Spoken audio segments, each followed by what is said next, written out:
I went in this season knowing a lot, but also not, because I kind of knew what was coming out, but I didn't really get into the full synopsis of everything. Because I found that I like shows more when I have surprises. Reading synopsis and stuff is good for learning things, but because I have to watch so much anyway, it's kind of got fun to go in blind, and so then things are more surprising. But one thing I was not blind about was Brotherhood Final Fantasy 15. Yes. So that was a cool little surprise. Just like the anime came out on YouTube and everywhere, and it was only like you can 10 watch minutes. it on IGN.com, actually. Yes, you can. In fact, you can watch it in my review of the first episode, right smack in the middle. It drove me nuts when people in the comments were like, where can I watch it?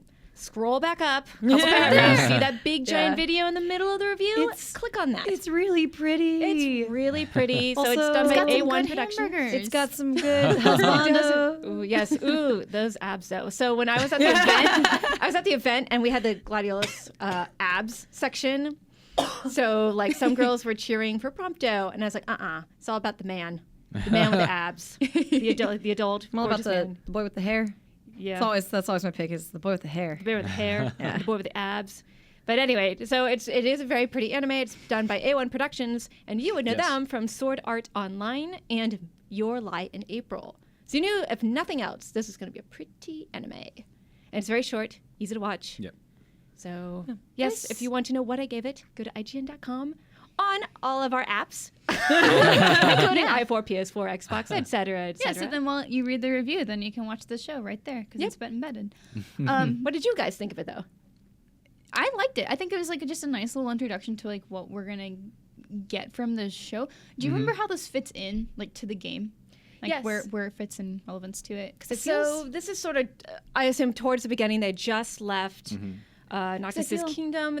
He's on his way. It says so in the anime. He's on his way to go marry Luna Freya, and sort of the point of this episode is to show you everything you can do in the game. So that's why it's sort of like a road trip thing. Right. Like some people complain, it's like, oh, there's nothing really happening. Like the point of this episode is to net a broader audience by showing them what you can do in the game. So you can drive around listening to Final Fantasy music, and you can go camping where you can redeem all your experience some bro points time. and some bro time. Can I take out my veggies in my burger and then put them on the chicken? Okay, that's my favorite part of just sulky Noctis. Like, I used to do that when I was like 12. Okay, you take I the still do lettuce that. and you put it, and he's putting it on Ignis's plate. that's why you which- just ask them for no No lettuce. lettuce. Yeah. Don't waste the food. Right. I don't mean, waste the you food. give it to somebody else, or you just say, I want it plain. So I started laughing because I remember someone edited that gif of Zoolander where they're in the car with all their faces. Oh, that movie was made for this game. Yeah. Like, or somebody It's on the the Final Broad Trip. It's the Bro Trip, where it's Yeah. like someone on the Final Fantasy team That's funny. saw Zoolander and was like, yep, we're going to create an entire game around that one scene. So of them unseen. Until they die at the gas station. Anyway, watch Zoolander. You can light your friends on fire in that game, by the way, if they're in the area of effect where fire is. Oh, But yes. anyway, you so can light them on fire. Anyway, besides the giggling, I do think it's cool that they showcased what's going on in Final Fantasy 15 with this show and didn't make it like too much of an advertisement. Like, it's still an enjoyable little episode. It's not a full length 24-ish minutes. It's what, 15 by, like, or something?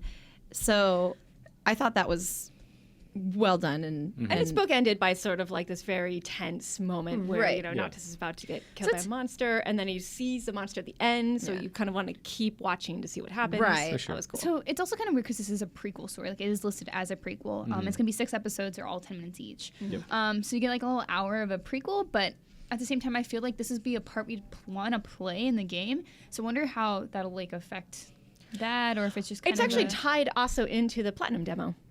okay. So there's an injury that Noctis gets when he's little, and if you pay attention during the Platinum demo, which you can download for free, and Noctis gets an injury, and these kind of tie together. So they're trying to tie all this stuff together. You don't have to see all of them to understand what's going on, but they're interconnected. right.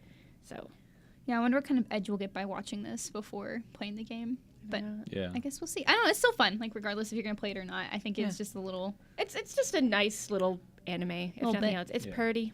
short. I appreciate it too, because like when I played Final Fantasy 13, I was so confused.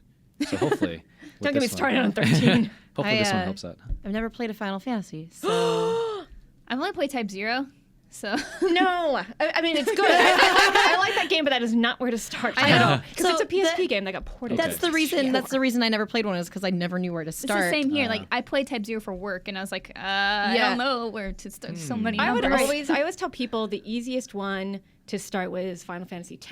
Love It's 10. it's linear. The story's really good. The battle system's fun and easy to use.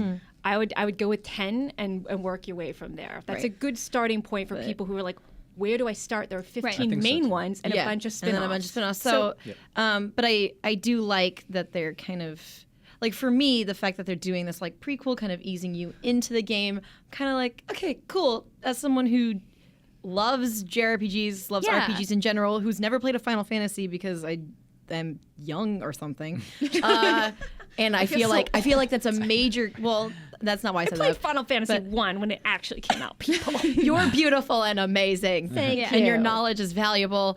Anyway, I feel like it's a huge knowledge gap that I have in an area that I am generally very knowledgeable in. So I like that they're kind of setting it up so I can go in feeling a little less intimidated. And that's by it. exactly what they want like to they're do. just trying to give you like a little helping hand. It's like, hey, here's like the introduction to these characters. Like you're not left out just because you haven't played another Final Fantasy. Right. Totally. I really, really liked that about this. And again, I was struck by how pretty it was. Yeah.